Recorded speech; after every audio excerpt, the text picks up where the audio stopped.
silang Monumen Nasional di kawasan Gambir, Jakarta Pusat, Jumat dini hari tadi. Ini guna untuk mempersiapkan keamanan jelang aksi bela Islam 5 Mei hari ini. Kendaraan seperti barakuda, water cannon atau meriam air, dan mobil anti huru-hara telah disiapkan untuk mengawal berjalannya aksi tersebut. Jelang aksi 5 Mei, persiapan keamanan disiagakan di Silang Monas Gambir, Jakarta Pusat sejak dini hari tadi. Mengantisipasi agar tidak terjadinya hal-hal yang diinginkan, ribuan personil TNI Polri diterjunkan untuk mengawal jalannya aksi bela Islam 55. Tidak hanya itu, kawat berduri dan sejumlah kendaraan keamanan seperti barakuda, meriam air, dan huru-hara juga telah disiapkan. Diketahui aksi bela Islam 5 Mei akan dilakukan dimulai dengan bergerak usai sholat Jumat berjamaah di Masjid Istiqlal menuju ke Mahkamah Agung Jakarta Pusat pada siang hari nanti. Peserta aksi mendesak agar Majelis Hakim Pengadilan Negeri Jakarta Utara memberikan vonis yang seadil-adilnya dalam kasus dugaan penodaan agama dengan terdakwa Basuki Cahayapurnama. Ya, ada himbauan agar tidak melakukan long march begitu ya dari pihak kepolisian. Tetapi walaupun demikian, pihak kepolisian masih akan terus melakukan pengamanan dimanapun, di lokasi manapun. Gitu. Sudah siap, kita melihat gambarnya juga. Ada rekan kami, Mira Febrina, yang akan mengabarkan bagaimana situasi Istiqlal pagi ini. Mira. Ya, Indi dan juga Rivi, pagi ini Istiqlal sudah mulai meriah, ramai gitu dengan peserta aksi 55 yang hari ini digelar oleh Gerakan Nasional Pengawal Fatwa Majelis Ulama. Saat ini para peserta aksi sedang berkumpul di depan Masjid Istiqlal. Diketahui ada sekitar 2.000-an yang sudah hadir di Masjid Istiqlal sejak semalam. Bukan hanya dari Jakarta, tapi juga dari luar Jakarta. Ada tadi saya sempat bertanya, ada dari Purwakarta, Tasikmalaya, Tasik, Madiun, Magelang, dan juga Makassar. Di sekitar sini bukan hanya ada Lampung juga, dan bukan hanya dari peserta aksi saja, para pedagang juga sudah memenuhi area Masjid Istiqlal, dan juga saat ini sedang antri gitu para peserta aksi untuk mendapatkan makanan dan juga minuman secara gratis yang telah disediakan di posko oleh donatur di Masjid Istiqlal begitu. Untuk pengalihan arus lalu lintas sejauh ini pihak kepolisian masih belum memberlakukan pengalihan arus lalu lintas. Memang karena sekitar area dari Masjid Istiqlal sendiri masih dibilang bisa ramai lancar begitu, masih belum ada kepadatan yang berarti, karena nanti agenda sendiri akan dilakukan pada sehabis sholat Jumat berjamaah dan akan dilanjutkan dengan aksi long march ke gedung Mahkamah Agung. Masih belum dipastikan apakah nantinya masa semuanya akan bergerak ke Mahkamah Agung, karena memang telah ada imbauan dari pihak kepolisian untuk tidak melakukan long march karena dikhawatirkan mengganggu masyarakat dan juga keamanan serta kenyamanan berkendara dari masyarakat yang akan beraktivitas di sekitarnya. Kita ketahui, Rivi dan juga Indi, aksi ini memang bertujuan untuk mengawal persidangan perkara kasus penodaan agama dengan terdakwa Basuki Cahayapurnama untuk meminta keadilan bagi dari Majelis Hakim memvonis seadil-adilnya. Kita ketahui pada minggu lalu juga tuntutan telah dibacakan oleh jaksa penuntut umum, di mana Basuki Cahayapurnama dituntut 1 tahun penjara dan 2 tahun masa percobaan.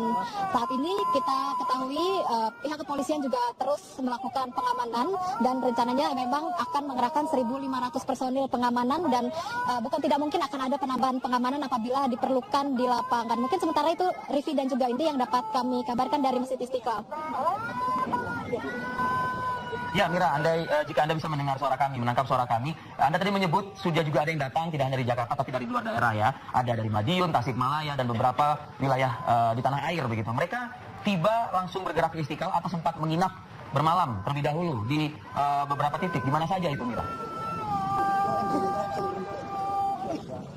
Memang kalau saya baca dari kabar-kabar yang beredar di online begitu, ada beberapa titik yang disediakan oleh pihak panitia, ada di daerah Tebet, ada di daerah Jagakarsa, di masjid-masjid yang disediakan oleh Gerakan Nasional Pengawal Fatwa UI dan juga koordinator-koordinatornya. Ada sekitar 10 tempat, dan saya maaf sekali Rivi tidak hafal, dan juga untuk mereka yang tidak sempat menetap di 10 tempat itu boleh juga menetap ataupun menginap di Masjid Istiqlal dengan catatan tetap menjaga kerapian dan juga kebersihan di sekitar Masjid Istiqlal. Rivi dan juga Indi. Ya, Mira, satu hal juga, Mira, bisakah Anda mungkin memberikan peta begitu ya, menjelaskan rute mana nanti yang akan dilalui dan start pukul berapa dari Masjid Istiqlal menuju ke Mahkamah Agung?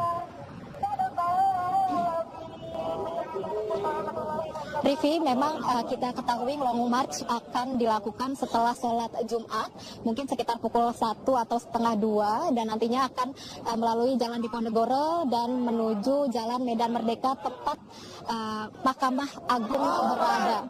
Rivi. Baik, Mira, sedikit saja tadi kami melihat di samping Anda ada yang seperti sedang briefing begitu, dan aksi ini dikatakan bahwa ini merupakan aksi simpatik 55. Apa saja yang disampaikan dalam pengarahan pagi tadi, Mira? Indi dan Rivi, mereka sedang melakukan briefing dan juga takbir-takbir seperti biasa, tidak ada pengarahan-pengarahan khusus yang diberikan oleh koordinator. Dan ini saya melihat ada sedikit unik, banyak sekali anak-anak kecil yang mengibar-ngibarkan bendera dan juga memakai ikat kepala begitu ya. Ini pemandangan yang unik, Indi, karena di aksi-aksi sebelumnya saya jarang sekali melihat anak-anak kecil ini.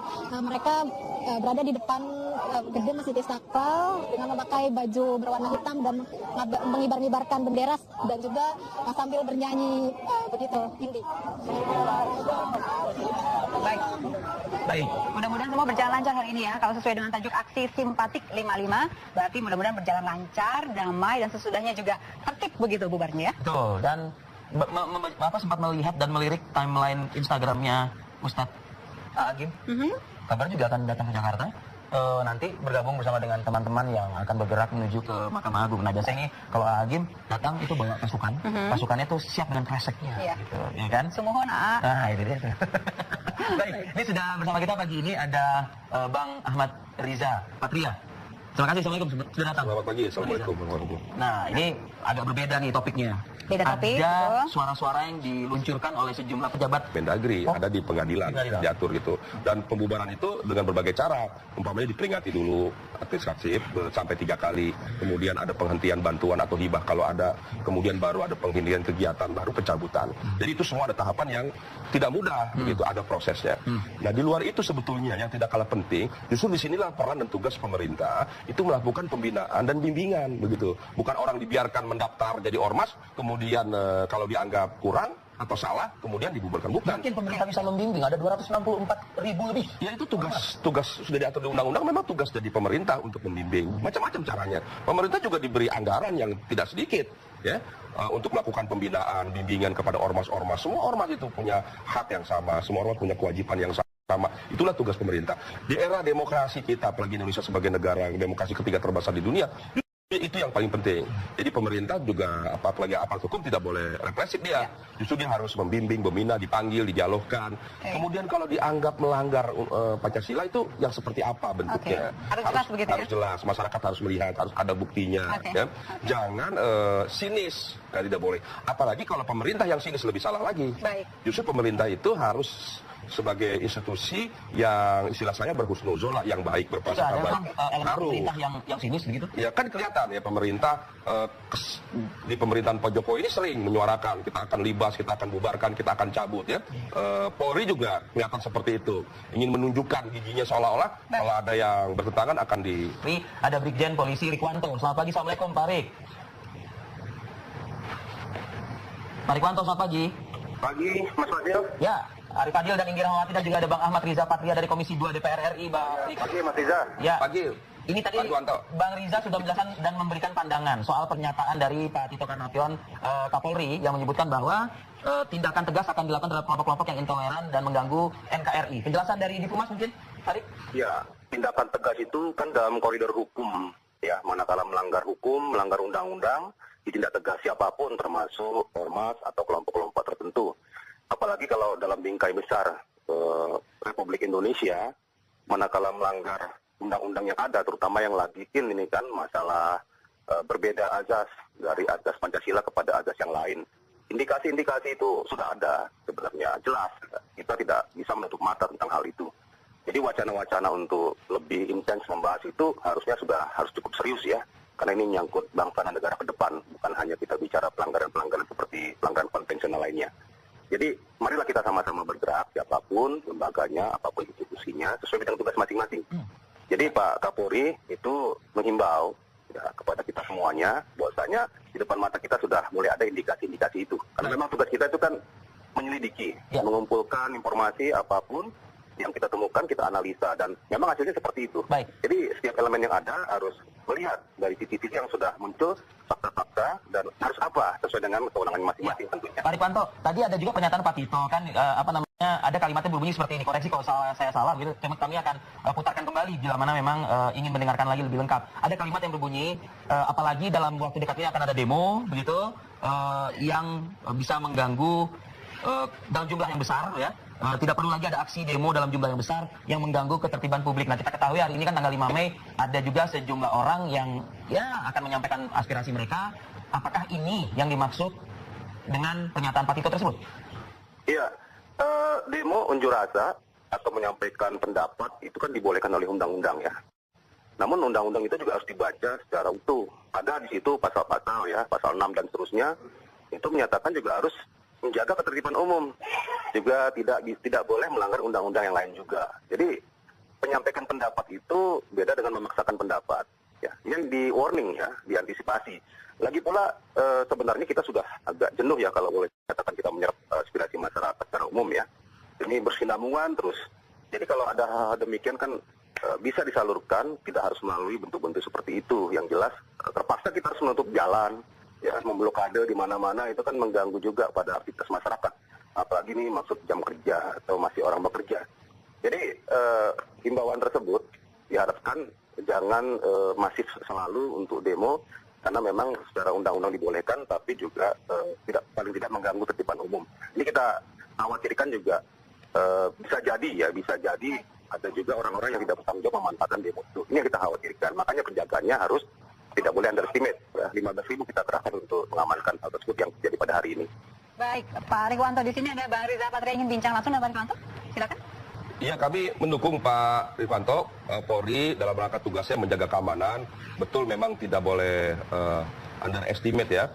Namun demikian juga kita berharap bahwa aparat keamanan menjadi bagian yang bisa juga ikut menjaga ketertiban daripada warga negara yang menyuarakan aspirasinya. Dan saya setuju tugas Kapolri juga untuk menjaga supaya jangan sampai ada oknum-oknum yang memanfaatkan dan menyiasati agar kalau memang hari ini ada demo ini bisa berlangsung damai, bisa berlangsung secara hikmat, secara baik, cepat disampaikan dan cepat bubar sebagaimana demo-demo sebelumnya. Baik. Pak Rik. Ya, amin ya. Kita berdoa sama-sama. Mudah-mudahan penyampaian aspirasi ini berlangsung dengan tertib, aman, lancar dan tidak perlu lama-lama ya. Baik. Karena kalau sudah aspirasi disampaikan, sudah didengar ya, apalagi ya. Setelah itu ya silakan kembali ke tempat masing-masing. Ya, demo itu kalau sudah memberitahu wajib secara undang-undang ya untuk mengamankannya. Baik. Namun juga kita mengamankan kegiatan yang lain seperti kegiatan masyarakat. Sama-sama lah di sini saling menjaga supaya Jakarta aman, Jakarta tertib dan masyarakat juga tertib, demo bisa berjalan dan tujuan silakan disesuaikan dengan situasi kondisi masing-masing. Baik, Pak Rikwanto, harapan Mas di Humas Mabes Polri. Terima kasih atas waktunya Pak pagi ini. Selamat beraktivitas, selamat bertugas Pak Rikwanto. Baik, ada rencana DPR untuk menanyakan kejelasan begitu ya. Bang Riza, kelompok mana, ormas mana begitu secara jelas, karena kan sekarang disebutkan tidak jelas ini. Jadi saling menduga-duga, jangan-jangan saya, jangan-jangan si Anu gitu. Ada rencana itu dari DPR? Ya, jadi kalau DPR ya Komisi 2 atau komisi lainnya terhadap kita tuh kami memang dalam masa sidang tuh rutin mengundang dialog, diskusi dan sebagainya terkait isu-isu yang rutin, termasuk isu-isu yang hangat, apalagi khusus seperti ini pasti itu sudah pasti menjadi agenda rutin kita terhadap isu-isu yang penting isu terkait. Jadi tentu juga kita ingin memperjelas. Tadi saya sampaikan di awal, tugas pemerintah itu membimbing, membina, kan begitu. Tugas pemerintah ini kan seperti orang tua terhadap anaknya, dia harus menjaga, memberitahu ini jalannya, meluruskan koridornya, ya kan? Bukan justru marah begitu, apalagi menindak, ya kan? Polri setuju menindak tegas, tapi tidak dulu yang seperti apa. Tindakan tegas itu diambil sesuai aturan, ada tahapannya. Begitu juga terhadap ormas. Itu ada tahapannya, administratif dulu, dipanggil, dia dialogkan dan seterusnya. Dan perlu diperjelas juga yang mana ini sebetulnya dimaksud. Betul, gitu ya? Supaya tidak menimbulkan buruk sangka.